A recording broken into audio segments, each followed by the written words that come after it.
Brexit. Britain has been warned it is leaving itself wide open, as Boris Johnson presses ahead with legislation which risks overriding key parts of the withdrawal agreement with the European Union. Boris Johnson has infuriated the European Union by refusing to stand down from a plan to pick apart key elements of the Brexit divorce treaty, which risks breaking international law. Downing Street insists the internal market bill is needed to protect the Northern Ireland peace process if Britain is unable to secure a deal with the EU. Mr. Johnson's spokesman said the government is proposing limited clarifications to the law to ensure ministers can preserve the gains of the Good Friday Agreement in the event of no deal outcome between the two sides. Last month, Nancy Pelosi, the Speaker of the U.S. House of Representatives, warned the U.S. Congress would never pass an economic agreement that it felt could imperil the Northern Ireland peace accord. Negotiations on a post-Brexit trade deal with Washington have taken a back seat until after the upcoming presidential election.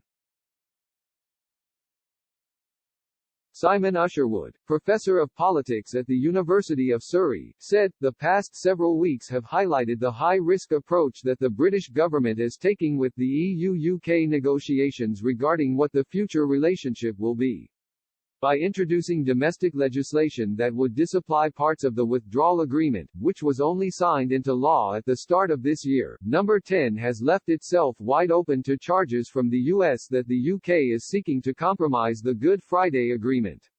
Notwithstanding the desire of U.S. politicians to appeal to Irish-American voters ahead of this November's vote, the Good Friday Agreement has a very positive reputation within the U.S. as an example of how that nation can help bring together conflicting sides and broker peace. Some U.S. politicians had warned Mr. Johnson there will be absolutely no chance of a trade deal with Washington if he goes through with his plan to override key elements of the Brexit withdrawal agreement. Ms. Pelosi warned, "The Good Friday Agreement is the bedrock of peace in Northern Ireland and an inspiration for the whole world. Whatever form it takes, Brexit cannot be allowed to imperil the Good Friday Agreement, including the stability brought by the invisible and frictionless border between the Irish Republic and Northern Ireland."